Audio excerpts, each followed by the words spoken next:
नमस्कार, मैं नुपुर चारोली जैन आप सभी दर्शकों का अन्नदाता कार्यक्रम में स्वागत करती हूं। हर रोज की तरह कार्यक्रम में लेकर आई हूं खेती बाड़ी से जुड़ी हुई बहुत सारी लाभकारी जानकारियां। तो चलिए सबसे पहले देखते हैं क्या है विशेष आज के कार्यक्रम में।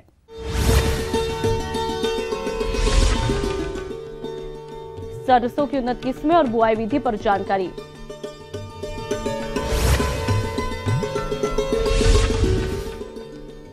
आलू बुआई यंत्र की कार्यविधि और विशेषताएं।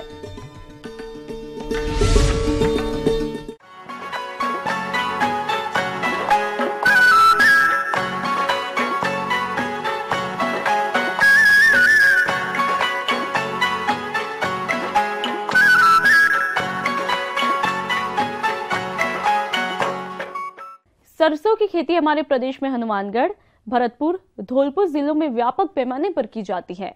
वैसे तो अधिकांश किसान भाई सिंचित क्षेत्रों में सरसों की खेती करते हैं, लेकिन जो किसान भाई शुष्क और बारानी क्षेत्रों में भी सरसों की खेती से अधिक पैदावार लेना चाहते हैं, वे सरसों की अधिक पैदावार देने वाली कौन कौन सी किस्मों का चयन करें और बुआई कैसे करें, इस बारे में जानते हैं कृषि विज्ञान केंद्र टांकरना जयपुर के डॉक्टर बीएल यादव से। रबी की जो फसलें हैं उसमें तिलहनी फसलों में से सरसों एक मुख्य फसल है और राजस्थान में इसका बहुत ज़्यादा एरिया है और काफ़ी बहुत अच्छा प्रोडक्शन होता है और राजस्थान में इसकी मुख्य रूप से सिंचित और असिंचित दोनों ही परिस्थितियों में इसकी बुआई होती है। किसान भाइयों, सरसों की खेती से भरपूर पैदावार लेने के लिए भूमि का चुनाव करना बहुत ही आवश्यक होता है।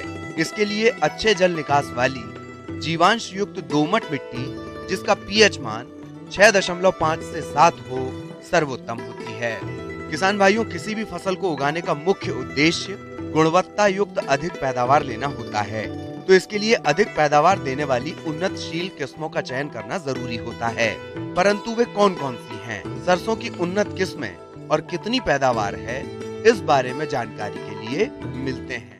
इसमें जो प्रचलित और जो उपयुक्त किस्में हैं उसमें से T59 है वरुणा के नाम से। ये किस्म जो है 125 से 130 दिन में पक्के तैयार हो जाती है और ये इसकी जो औसत उपज है वो 10 से 12 क्विंटल प्रति हेक्टेयर होती है और ये काफ़ी अच्छी वैरायटी है। इसके बाद में जो है पूसा बोल्ट आती है, इसकी भी औसत उपज है वो 12 से 15 क्विंटल प्रति हेक्टेयर है और ये 130 से 135 दिन में पक्के तैयार हो जाती है। इसके बाद में बायो 902 है, पूसा जय किसान के नाम से हैं और ये किस्म बहुत अच्छी किस्म, पॉपुलर किस्म है और इस किस्म की ऊंचाई लगभग जो है 180 सेंटीमीटर होती है और ये किस्म 115 से 120 दिन में पककर तैयार हो जाती है और इसकी जो औसत उपज है वो 18 से 20 क्विंटल प्रति हेक्टेयर तक है। इसके बाद में लक्ष्मी जो किस्म है, ये अधिक फलियों वाली ये किस्म 140 से 150 दिन में पककर तैयार हो जाती है और इसके बाद में ये किस्म है RH 9304 जो वसुंधरा के नाम से है। इसकी ऊंचाई जो है 180 से 190 सेंटीमीटर होती है और ये किस्म जो तैयार 130 से 135 दिन में पककर तैयार हो जाती है। इसके अलावा कुछ उन्नत किस्में हैं वो अभी काफ़ी अच्छा उपज दे रही है। उसमें से RH 749 है जो इसकी जो औसत उपज आती है वो 130 से 135 दिन में पक्के तैयार हो जाती है और इसकी औसत उपज आती है वो 24 से 26 क्विंटल है। NR CDR 2 किस्म है, ये जो है इसकी औसत उपज 22 से 26 क्विंटल प्रति हेक्टेयर आती है, वो भी 130 से 135 दिन में पक्के तैयार हो जाती है और ये कुछ बीमारी के प्रति भी प्रतिरोधी है। एक इसमें NR CHB 101 है जो 20 से 22 क्विंटल इसकी एवरेज उपज है और एक गिरिराज किस्म है वो 22 से 27 क्विंटल इसकी औसत उपज है, 135 से 140 दिन में पक्के तैयार हो जाती है। RH 406 इसकी औसत उपज है 22 से 24 क्विंटल प्रति हेक्टेयर है। ये मुख्य रूप से ये किस्में हैं और इन किस्मों को किसान भाई उपयोग में लेके अच्छी पैदावार ले सकते हैं। किसान भाइयों, सरसों की उन्नत प्रजातियों के चयन के बाद बात आती है खेत की तैयारी की। प्रथम जुताई मिट्टी पलट हल से करते हैं, इसके बाद 2 बार कल्टीवेटर से करके पाटा लगाकर खेत को समतल कर लेना चाहिए। सरसों की खेती से अधिक उत्पादन लेने के लिए खाद एवं उर्वरक प्रबंधन करना बहुत ही आवश्यक है। इसके लिए कंपोस्ट खाद 20 टन प्रति हेक्टेयर की दर से बुवाई के 20 दिन पूर्व खेत में मिला दें। सिंचित फसल में प्रति hectare 90 kilogram urea, 125 kilogram single super phosphate व 30 किलोग्राम म्यूरेट ऑफ पोटाश का प्रयोग करें। किसान भाई, सिंचित फसल में सभी पोषक तत्वों की पूरी मात्रा को बुआई के समय ही प्रयोग करना चाहिए।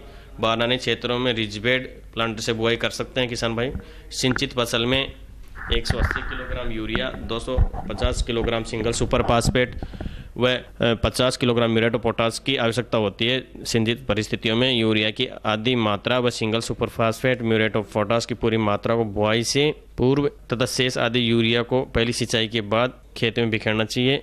बुआई से पहले 200 से 250 किलोग्राम जिप्सम प्रति हेक्टेयर प्रयोग करना चाहिए। इसकी जो बीज दर है वो 5 किलोग्राम बीज का प्रयोग करना चाहिए प्रति हेक्टेयर। बीज के लिए कार्बन डाइजीन बाविस्टिन 2 ग्राम तथा अथवा सफेद रोली के प्रकोप रहा हो तो एफ्रॉन 35 SD 6 ग्राम प्रति किलोग्राम बीज की दर से उपचारित करें। इसके बाद में बुआई करके अच्छी उपज किसान भाई ले सकते हैं। सरसों की बुवाई विधि एवं दूरी की बात करें तो इसकी अधिक पैदावार के लिए बुवाई सीड ड्रिल या देसी हल से लाइनों में करें। सिंचित क्षेत्रों में कतार से कतार की दूरी 45 सेंटीमीटर रखनी चाहिए और पौधे से पौधे की दूरी 15 से 20 सेंटीमीटर रखनी चाहिए। बुआई के 20 से 25 दिन बाद पौधों की उचित दूरी के लिए विरलीकरण करना चाहिए तथा 25 से 30 दिन बाद कम से कम एक बार गुड़ाई अवश्य करें पहली सिंचाई के बाद में। फसल में पहली सिंचाई 35 से 40 दिन के बाद करें। आवश्यकता होने पर दूसरी सिंचाई फली में दाना बनते समय करना चाहिए। यदि पेंटेड बग या चितकबरा कीट की रोकथाम हेतु 20 से 25 किलोग्राम प्रति हेक्टेयर की दर से 1.5% क्विनालफॉस चूर्ण का बुरकाव करें। तना गलन से बचाव के लिए कार्बन डाइजीन बाविस्टिन 2 ग्राम प्रति लीटर पानी का छिड़काव बुआई के 65 से 70 दिन बाद में करना चाहिए। और था यूरिया 500 ग्राम 500 लीटर पानी में तैयार कर अथवा डाई मिथाइल सल्फोक्साइड 2 मिलीग्राम प्रति लीटर पानी की दर से फूल आने के समय एवं दूसरा छिड़काव फलियां बनने के समय करें। इससे फसल का पाले से भी बचाव होता है। चलिए अब रुख करते हैं अगली कड़ी की तरफ।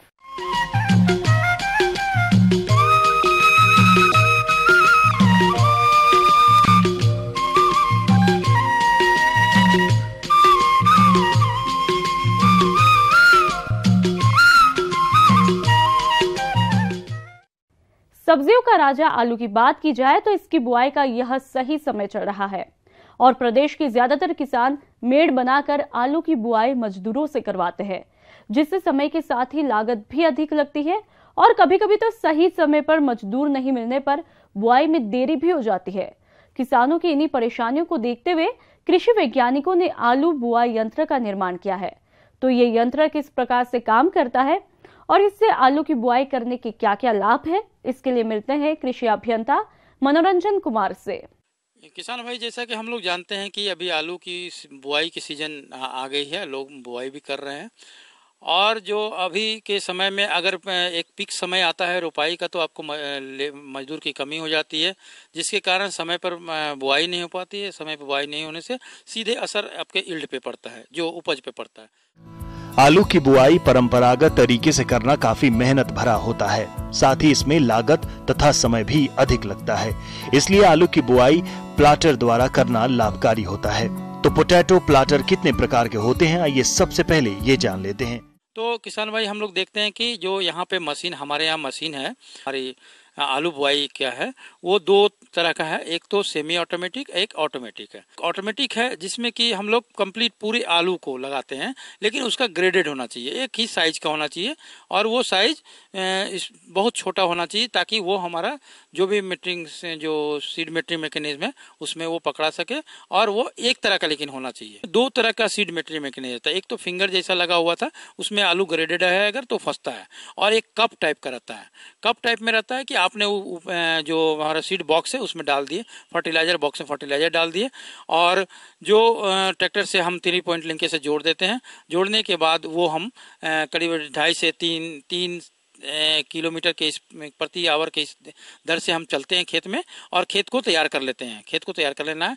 चलाने के बाद वो क्या होता है कि हमारा जो ग्रेडेड आलू है वो फिंगर में फंस करके हमारा जो नीचे जो फरो ओपनर है जो जमीन को चीरता है वहाँ पे चीरता है और फिंगर्स में लग करके फिर वो नीचे की हो जाता है और गड्ढे में गिर जाता है। और पीछे हमारा एक सॉइल कवरिंग डिवाइस लगा हुआ रहता है और वो सॉइल को कवर करते जाता है। और दिन भर में अगर ले तो करीब 2.5 से 3 से 3.5 हेक्टेयर तक हम इससे आराम से बुआई कर सकते हैं। अभी आपने ऑटोमेटिक पोटैटो प्लाटर यंत्र के बारे में जानकारी ली। आइए अब चर्चा करते हैं सेमी ऑटोमेटिक पोटैटो प्लाटर यंत्र के बारे में। तो ये किस प्रकार से कार्य करता है, आइए ये भी जानते हैं। सेमी ऑटोमेटिक में जो हमारी जो लोकल विधि है, जो काट करके आलू लगाते हैं, आँख को लगाते हैं, उसमें हम लोग काट करके आँख को लगा सकते हैं। ट्रैक्टर के तीनों पॉइंट पे जोड़ देते हैं, टॉप लिंक और बॉटम लिंक दोनों पे जोड़ दिए, और उसमें एक बक्सा है जिसमें कि हम लोग काट करके आलू रख देते हैं, और 2 गोल गोल सीड मैटरिंग मैकेनिज्म बना हुआ है जिसमें कि पीछे 2 लेबर बैठते हैं, बैठने का भी अरेंजमेंट किया गया है 2 पीछे, और दोनों लेबर बैठ करके उस जो हमारा हॉपर है जहाँ पर हम आलू की कटा हुआ रखे हुए हैं उसको उठा के सेल में डालते हैं। सेल में डालने के बाद क्या होता है कि नीचे हमारा जो 2 हमारा सॉइल ओपनर लगा हुआ है, फरो ओपनर बोलते हैं, जो कि मिट्टी को चीरते जाता है। फिर वो करीब 2.5 से 3 किलोमीटर प्रति आवर के हिसाब से हम लोग ट्रैक्टर को आगे की ओर चलाते हैं। 2 लेबर और एक ट्रैक्टर ऑपरेटर की सहायता से हम लोग अच्छे खासा, अगर एक दिन की बात करें तो 3 से 3.5 हेक्टेयर तक हम लोग अच्छी तरह से बुआई कर सकते हैं। किसान भाइयों, अभी आपने पोटैटो प्लाटर यंत्र के बारे में जानकारी ली। यदि आप इन यंत्रों को खरीदना चाहते हैं तो यंत्र कहां से प्राप्त करें? इन यंत्रों पर कितना शासकीय अनुदान देय है, आइए जानते हैं। सेमी ऑटोमेटिक जो हमारा आलू की यंत्र है उसका कीमत लगभग अभी जो हमारा है 45 से 50 हज़ार के आसपास आता है। वो डिपेंड करता है, डिफरेंट जो कंपनियां बनाती है और उसकी जो सीट है, गेज है, क्वालिटी पे भी डिपेंड करता है, उस हिसाब से उसके दाम वेरी करते हैं। और लागत की बात करें तो जो हमारा जो आलू की बुआई अगर हम मजदूरों के द्वारा करते हैं तो उसमें करीब 18 लेबर प्रति हेक्टेयर के हिसाब से बेड तैयार करने के बाद नाला बनाना, नाला में गड्ढा में आलू को रखना, आलू को रखने के बाद उस पर मिट्टी चढ़ाना, वो करता है 18 हेक्टेयर, तो जिसकी कीमत हो जाती है 5400 रुपया के आसपास आती है, जो कि बहुत ज़्यादा है। और अगर हम मशीन के द्वारा करते हैं तो 2 से 2,500 रुपया में हमारा 1 हेक्टेयर की बुआई आराम से और एक यूनिफॉर्म ढंग से, यानी नियमित जो आलू की गैपिंग नहीं होगी, और बहुत अच्छे से बुआई की जा सकती है। और इसकी रख रखाव की बात करें तो रख रखाव बिल्कुल आसान है। जब भी काम हो जाए तो आप इसे क्लियर कट पानी से, माने हाई प्रेशर, अगर आपके पास नल है, पंप है लगा हुआ, तो उससे आप धो दें जिससे कि मिट्टी हट जाए। क्योंकि मिट्टी जहाँ अगर मशीन पे हमारा रंग नहीं किया हुआ है तो जंग, जो हमारा मिट्टी अगर लोहे के सरफेस में लग करके जंग लग जाते हैं। इसलिए या तो आप अच्छी तरह इसको धो दे बढ़िया से, और धोने के बाद जहाँ भी इसका रंग छूटा हुआ है उस पर रंग चढ़ा दें, पेंट चढ़ा दें, ताकि वो आगे भी हमारा बढ़िया रहे। और थोड़ा 1-2 जगह जहाँ पे कि हमारा बेयरिंग लगा हुआ है और नट बोल्ट है, वहाँ पे हम लोग ग्रीसिंग और ऑयलिंग कर देते हैं, जिससे कि हमारा उसमें जंग नहीं लगता। और धोने के बाद आप सुखा लें, सुखाने के बाद उसको किसी शेड में अच्छी तरह ढक करके रख दें, ताकि वो हमारा सालों साल चलता रहेगा। बढ़ते हैं अगली प्रस्तुति की तरफ।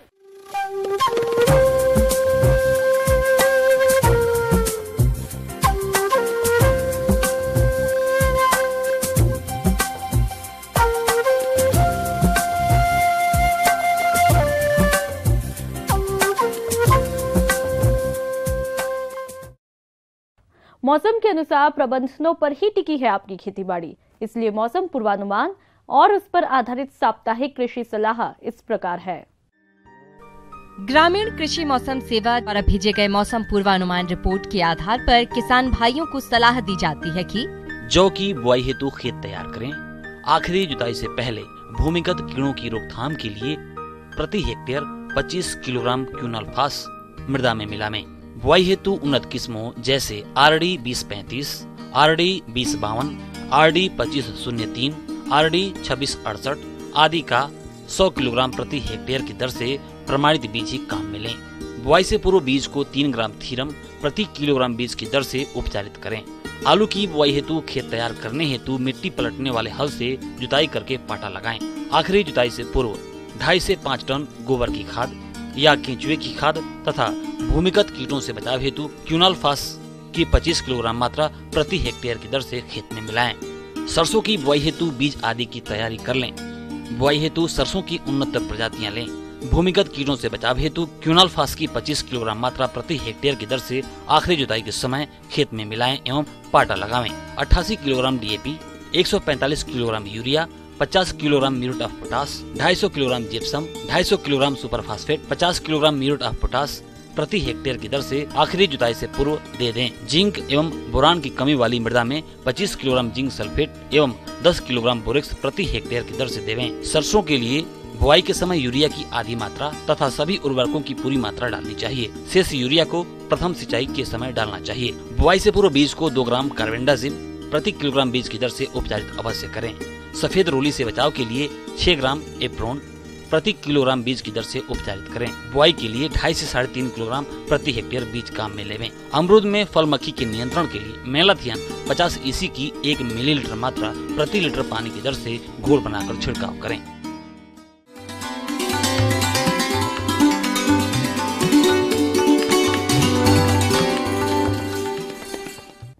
जॉन डियर अन्नदाता हेल्पलाइन निशुल्क फोन संपर्क सेवा के माध्यम से आपके द्वारा पूछे गए प्रश्नों में से 1 या 2 महत्वपूर्ण प्रश्नों को हम अपने कार्यक्रम में शामिल करते हैं। इसी के तहत आज का चयनित प्रश्न और उसका जवाब इस प्रकार है। आज की अन्नदाता हेल्पलाइन में हमने जिस प्रश्न को शामिल किया है उसे पूछा है जिला उदयपुर के दीपक शर्मा ने। आपने सजावटी पौधे तैयार करने की तकनीक के बारे में जानकारी चाहिए है, तो इसके लिए देखिए कार्यक्रम का यह अंश। इंडोर प्लांट्स वो प्लांट्स हैं जो हम घरों के अंदर लगाते हैं और अब हम घर की शोभा बढ़ा सकते हैं इन पौधों के द्वारा। इंडोर प्लांट्स 2 तरह के होते हैं। एक वो पौधे जो फूलों के लिए वो बहुत जाने जाते हैं और कुछ ऐसे पौधे हैं जो कि उनकी पत्तों की सुंदरता इतनी सुंदर होती है कि हम उन्हें अंदर घरों के अंदर लगाते हैं। तो फूलों वाले पौधों में बहुत विभिन्न प्रकार के ऐसे पौधे हैं जैसे कि जेरेनियम और यहाँ तक कि कुछ फ्लावरिंग कैक्टस भी हैं और कुछ एनुअल्स जिसे हम सीजनल फूल भी कहते हैं या मौसमी फूल भी कहते हैं, उन पौधों के भी हम गमले में लगा सकते हैं। अलग अलग गमले इंडोर प्लांट्स को हम वहाँ की सिचुएशन के हिसाब से डिवाइड करते हैं। कुछ ऐसे हमारे गमले वाले पौधे होते हैं जिन्हें हम फुल सनलाइट के नीचे रखते हैं और कुछ ऐसे गमले होते हैं जिन्हें हम मीन्स जहाँ पर आपकी सनलाइट थोड़ी आधी हो उस जगह में हम फूलों को लगा सकते हैं। और कुछ ऐसे हमारे इंडोर प्लांट्स हैं जिन्हें हम बिल्कुल कम रोशनी वाली जगहों में भी लगा सकते हैं। इस तरह से हम इंडोर प्लांट्स को अलग अलग कैटेगरीज में डिवाइड कर देते हैं। और अब दूसरी कैटेगरी आपकी आती है पत्तों वाले। जैसे कि किसान भाइयों आप सब जानते होंगे कि जैसे खासकर लोग मनी प्लांट्स घर में लगाते हैं, तो वो एक पत्तेदार पौधा है। इसी तरह जैसे आपका मनी प्लांट है, मनी प्लांट की तरह और भी हमारे बहुत अच्छे इंडोर प्लांट्स हैं जिन्हें हम पत्तों के लिए स्पेशली घरों के अंदर लगाते हैं। जैसे आपका एग्लोनिमा, अलग अलग तरह के आपके सकुलेंट्स हैं, कैलेंचू हैं और आपके खासतौर पे जो पहाड़ी इलाकों के लिए बहुत ही अच्छा एक पत्ते वाला पौधा है वो बिगोनियास। तो वो बहुत ही अच्छे आप घरों के अंदर लगा सकते हैं। कि जो इंडोर प्लांट्स हैं हम कटिंग्स के द्वारा तैयार करते हैं। कुछ पौधे ऐसे हैं जो पत्तों के द्वारा तैयार किए जाते हैं और कुछ फूलों वाले ऐसे पौधे हैं जिन्हें हम बीजों द्वारा भी तैयार करते हैं। जैसे आपको मैंने पहले भी बताया था कि आप मौसमी फूलों को भी गमलों में लगा सकते हैं। और किसान भाइयों मैं एक और बात आपको बताना चाहूँगी कि इंडोर प्लांट्स में 2 कैटेगरीज और हैं। एक hanging baskets. Hanging basket means जो हम लटका के बास्केट्स में पौधे को लगाते हैं और उसके भी अलग अलग तरह की कैटेगरीज हैं कि कौन से स्पेशली आप पौधे हैंगिंग बास्केट में लगा सकते हैं। जो आपके लटकने वाले पौधे हैं उन पौधों को खास तौर पर आप हैंगिंग बास्केट्स में इस्तेमाल करते हैं। जैसे कि आपका सिनेशियो या अलग अलग तरह के सकुलेंट्स को हम इसमें लगाते हैं। और यहाँ तक कि आप जेरेनियम के भी कुछ ऐसी स्पीसीज हैं जिन्हें हम हैंगिंग बास्केट्स में लगा सकते हैं और आप बालकनीज और अपने खिड़कियों या ऐसी जगहों में उनको लटका के आप घर की शोभा बढ़ा सकते हैं। और दूसरा एक कैटेगरी आती है जो कि शायद आप सबको पता भी होगा, बोनसाई। बोनसाई के लिए उपयुक्त कुछ पेड़ पौधे सदाबहार पौधे जैसे चीड़, जूनिपर, बुरांस, अरुकेरिया, बॉटल ब्रश, पर्णपाती पौधे पीपल, बांस, मेपल, होली, क्रेस, सेब, मेडन हेयर, फल वृक्ष, आम, अमरूद, इमली, नींबू, प्लम, अनार, संतरा, बेर, आंवला, झाड़ियां, गार्डिनिया प्राइड ऑफ इंडिया, शीतकालीन चमेली, बरबेरी, लाइकलक। बोनसाई तैयार करने के लिए बड़े पत्ती वाले पौधे उपयुक्त नहीं होते। जब आप गमलों की सिलेक्शन करें, जब आप बाजार से गमले खरीदने जाएं तो 2 प्रकार के खास तौर पर गमले आते हैं। एक प्लास्टिक के गमले और मिट्टी के गमले। तो आजकल प्लास्टिक के गमलों का प्रचलन ज़्यादा है, क्योंकि आपको पता है कि अगर आप उसको मूवमेंट भी करते हैं, एक जगह से दूसरी जगह भी लेके जाएं, तो वो गमले टूटते नहीं हैं। तो प्लास्टिक के गमलों में अलग अलग आकार है, अलग अलग प्रकार है, तो इस तरह से हम सिलेक्ट कर देते हैं अपने गमले। फिर जब हम गमले लेके आते हैं तो उससे पहले हमें यह देखना होता है कि उन गमलों में तले पर छेद है कि नहीं। अगर छेद नहीं है तो हमें वो छेद करना पड़ता है, क्योंकि जब हम पौधे में पानी देते हैं तो जो एक्स्ट्रा वाटर है, एक्स्ट्रा पानी है, तो उन छिद्रों द्वारा वो आसानी से निकल जाता है। तो हम इस तरह से सभी गमलों में तलों में छेद करते हैं, 3 या 4 छेद करते हैं। फिर अब आता है कि गमलों को कैसे भरा जाए, किस तरह की मिट्टी इन गमलीय पौधे या इंडोर प्लांट्स के लिए उपयुक्त है। तो मैं आपको बताना चाहूँगी कि हम खास तौर पर जो गमलीय पौधे या इंडोर प्लांट्स के लिए जो मिश्रण तैयार करते हैं मिट्टी का, उसमें हम 1 भाग मिट्टी का, 1 भाग गोबर का और 1 भाग रेत का रखते हैं, और उसको बहुत अच्छे से मिलाकर फिर उस मिश्रण को हम गमले में डालते हैं।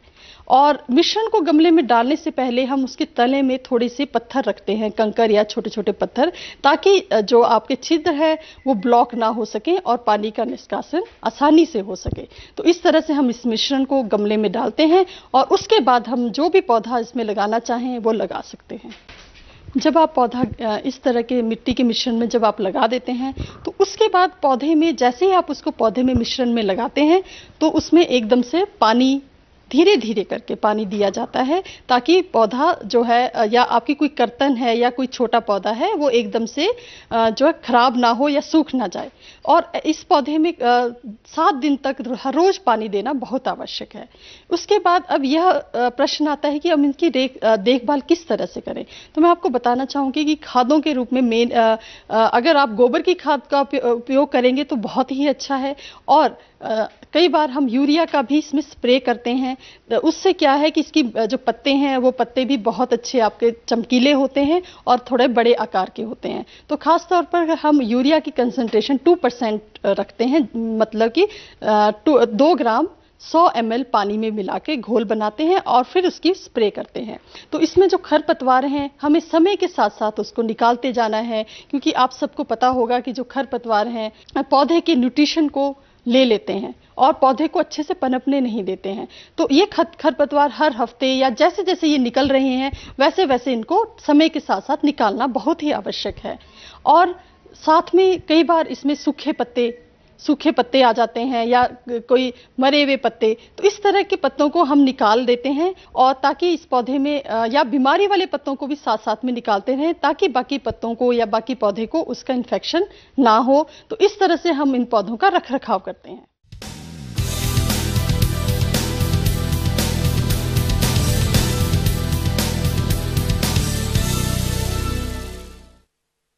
राज्य की विभिन्न मंडियों में कृषि उत्पादों के चढ़ते उतरते बाजार भाव की संक्षिप्त जानकारी इस प्रकार है।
अब आइए देखते हैं कल दिखाए जाने वाले कार्यक्रम की मुख्य झलकियां।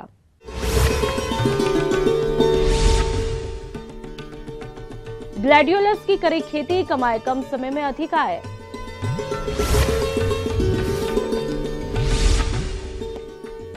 अधिक उपज के लिए मटर की वैज्ञानिक तकनीक से बुआई। फिलहाल अन्नदाता की पूरी टीम को इजाजत दीजिए। कल फिर इसी समय आपसे मुलाकात होगी कृषि संबंधित कुछ और महत्वपूर्ण जानकारियों के साथ। नमस्कार।